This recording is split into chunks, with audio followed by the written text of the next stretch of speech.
mundo aí acompanhou na grande mídia uma história um tanto intrigante, né? Um casal de adolescentes fugiu de casa e ficaram desaparecidos por 5 dias. Tadinho dos pais, né? Foi a Kelly Santos e o Matheus Alves, ambos aí paulistas, eles têm 14 anos e decidiram fugir porque eles não conseguiam travar um diálogo aí com os seus pais. Após o retorno, eles alegaram terem atingido o objetivo, pois só decidiram fugir porque eles não conseguiam conversar com os pais sobre aqueles assuntos, né, típicos daquele período da adolescência. Por conta disso, a gente resolveu hoje abordar o seguinte assunto: como deve ser o diálogo entre pais e filhos? E sendo assim, você de casa aproveita para participar lá com a gente através da nossa fanpage, tá? Dê sua opinião, você aí, o que é que você acha? Como é que deve ser esse diálogo? Você acha que deve se conversar absolutamente sobre tudo com os nossos pais? Deixe lá a sua sugestão, que daqui a pouquinho a gente vai ler, tá bom? E a gente já tem um prazer para debater um pouco mais sobre esse assunto. Eu vou receber agora a psicopedagoga Cristiane Lima. Vem pra cá, Cristiane. Vem pra cá, engoliu um pra cá.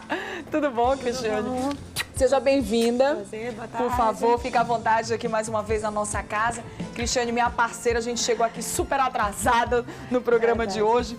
Tá uma manifestação danada pela cidade, tá uma confusão. Cristiane, senta aqui pertinho da gente, porque eu queria que, inclusive, a gente colocasse a foto do casal, um casal super novinho, 2 adolescentes em São Paulo que fugiram justamente para chamar a atenção dos pais. Tipo, queremos dialogar, queremos conversar e não temos até então espaço para isso. E resolveram tomar essa atitude, né, da fuga. Olha só, tá aí o casal bem novinho e eles acreditam que depois que fizeram essa façanha conseguiram de fato chamar a atenção deles.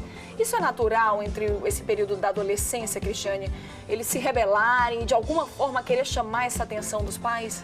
Faz parte da personalidade do adolescente essa impulsividade, esse caráter contestador de tudo, mas também cabe aos pais, né, ter essa coerência de acompanhar, né? Existem os pais, aqueles que acompanham naturalmente, né? Existe aquela categoria que ainda sente aquele tabu de ter essas conversas mais íntimas, né, determinadas com os filhos.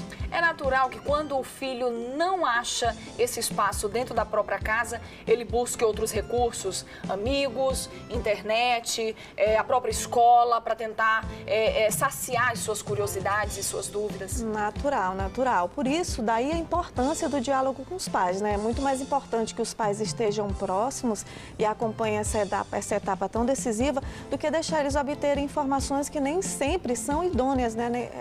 Informações que nem sempre são reais, que muitas das vezes são fantasiosas, muitas das vezes, né, só fazem piorar a situação. Mas hoje você acha que já evoluiu? A gente, assim, pelo menos eu escuto dos meus pais que eles tinham muita dificuldade, né, em casa, de abordar determinados assuntos. Eram verdadeiros tabus, né? Assim, era algo que era até desrespeitoso você falar em casa. Hoje a gente já vê uma sociedade diferente? Com certeza, né? Vai evoluindo, as coisas, até mesmo que não queira, vai evoluir de qualquer forma. Então, é importante que os pais estejam presentes, estejam acompanhando isso. Digamos que, como no caso desses adolescentes, não adianta proibir, tá? Proibir, eu diria que não é coerente.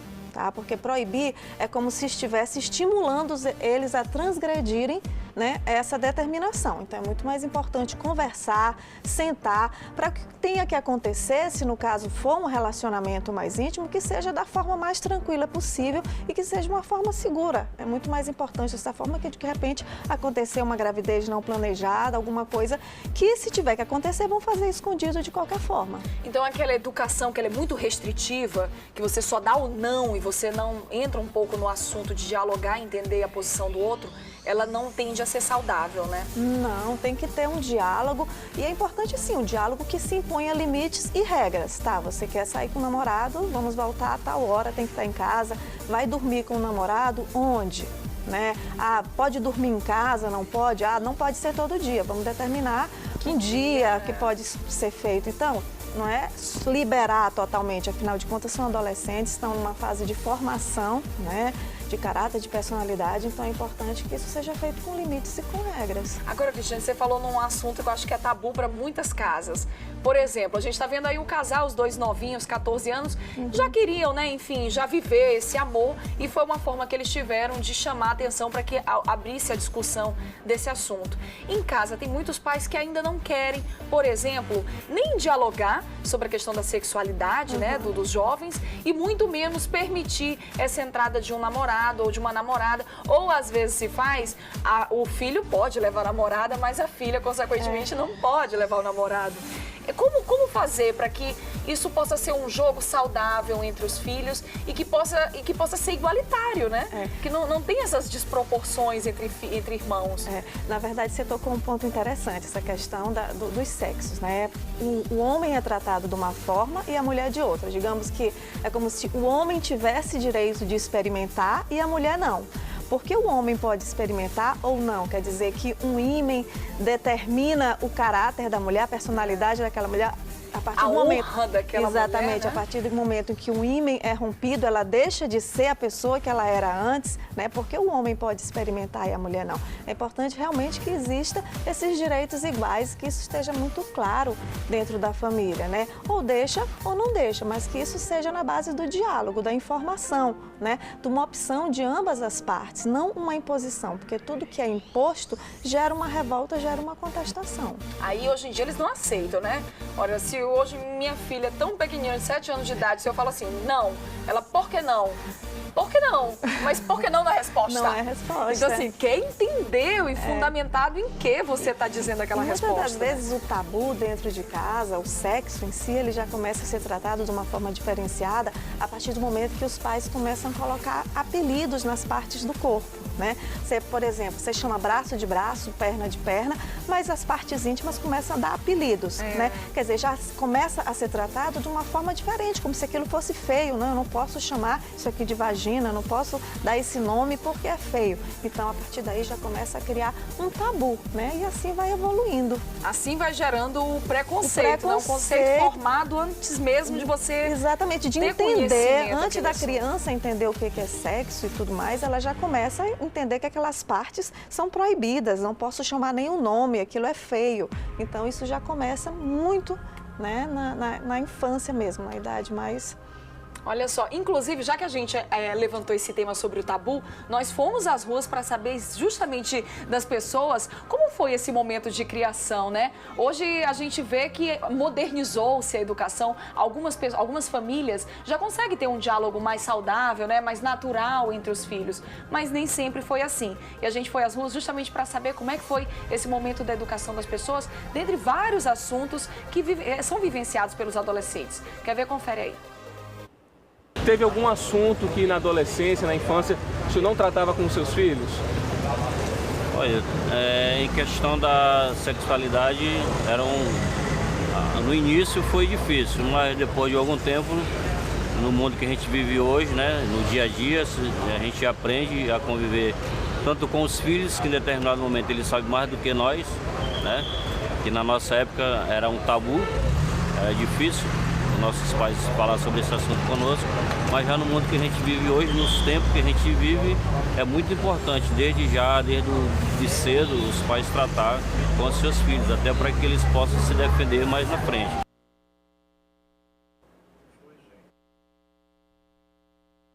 Converso sobre tudo, sempre conversei com ela, de o que é bom, o que é errado, minha mãe nunca participou com isso comigo. É assim. A senhora acha importante, então, ter essa conversa com os filhos, orientá-los a respeito da vida, das coisas, das decisões que eles precisam tomar? Eu acho muito importante as mães conversar com suas filhas, principalmente jovens, porque o que está acontecendo hoje em dia na internet é muito arriscado, a internet para jovens de 12 a 15 anos. Eu acho isso um absurdo, isso, né? Com as crianças de hoje, que as mães não conversam, o que está acontecendo. Tem muitos homens na internet que mandam recado para meninas de 14, 15 anos que isso não pode acontecer. Isso eu acho um absurdo. Olha só, gente, inclusive observando um pouco essas imagens, né, a fala das pessoas, cada um contando, relatando um pouco dos tabus, daquilo que vivenciou e os medos também, porque não deixa de perpetuar-se o medo e a angústia, né, com os filhos nessa era moderna de internet, conhecimento, né, às vezes não o conhecimento correto, mas enfim, tem tanta informação girando aí pela cidade que às vezes a gente fica preocupado. E às vezes eu sinto que os pais, assim, eles querem ser um ponto de apoio, né? Quer ser um porto para os filhos, mas quando o filho começa a falar de alguma coisa, já vem aquela restrição, já vem aquele susto, não sabe lidar com aquela situação. Como fazer com que isso seja natural? Inicialmente tem que perceber, né, o crescimento do filho, o desenvolvimento. Às vezes o próprio filho, às vezes criança mesmo, ele já começa a dar esses sinais, porque ele ouve alguma coisa na escola, alguma coisa na internet. Eu acho que nesse período é até mais fácil, né? Porque ele ainda não tem aqueles pudores, aquelas restrições. Na infância ele vai falando. Exatamente. Se começar a perguntar, é importante conversar. Lógico que é diferente o diálogo que você vai ter com uma criança de 7 anos e um adolescente de 12, 13. O vocabulário é diferente. Mas nada impede de você já começar a introduzir alguns assuntos, falar sobre algumas coisas, né? E isso depende de criança para criança. O importante é que você não freie isso, né? A partir do momento que ela começar a perguntar, você não comece a tratar isso como, não, a criança nasceu no repolho, a cegonha trouxe. Não é nada disso, né? Porque mais na frente o que vai acontecer? Ela vai ver que não é assim. Cadê a confiança? Cadê minha mãe, meu pai me falou que era desse jeito, mas não é bem assim. Por que eu vou perguntar de novo para ele? Vou perguntar para quem me fale a verdade. Eu acho que um outro tabu, Cristiane, também muito comum nesse período da adolescência, não só a sexualidade, mas quanto a questão da orientação sexual.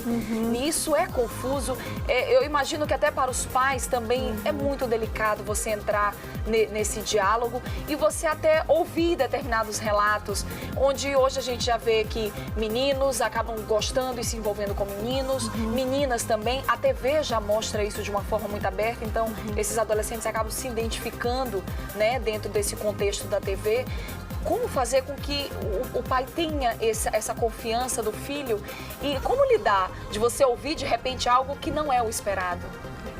Não é fácil, realmente não é fácil, mas o importante é você respeitar, né? A partir do momento que você respeita, que você senta para conversar e para ouvir o filho, tudo vai ficando, né, mais natural. Até porque, como a gente já falou... tem pais que sobre esse assunto prefere se omitir. Eu não tenho coragem de ouvir. Prefiro não saber. Eu prefiro não saber, não me conte. E sobre o comportamento dentro de casa, o jeito, você prefere meio que deixar passar, fazer as cegas, né? Na verdade, as pessoas dizem assim, hoje em dia as coisas parece que proliferou, que aumentou hoje em dia. Acho que as novelas estimulam, a mídia estimula, não é nada disso. Antigamente as pessoas tinham medo, né? Antes só era as escondidas, exatamente, né? Existia do mesmo jeito. Existia do mesmo jeito, na história toda. Na verdade, isso não mudou. Hoje em dia, eles estão sendo mais respeitados, né? Estão tendo mais essa coragem de chegar e dizer o que sente. Afinal, você gostar do mesmo sexo ou do sexo oposto, isso não diminui ninguém, né? Não muda a pessoa que ele é, não vai mudar o seu filho, ele não vai deixar de ser uma pessoa carinhosa, uma pessoa honesta, uma pessoa competente, enfim. Por uma escolha. Nada mudou. Não é fácil realmente para um pai e para uma mãe que gera uma expectativa, é verdade. tá? Mas, enfim. É aceitar. Assim como não se corresponde a essa expectativa, às vezes não se corresponde a uma expectativa profissional. Em outros âmbitos, né, da vida desse adolescente.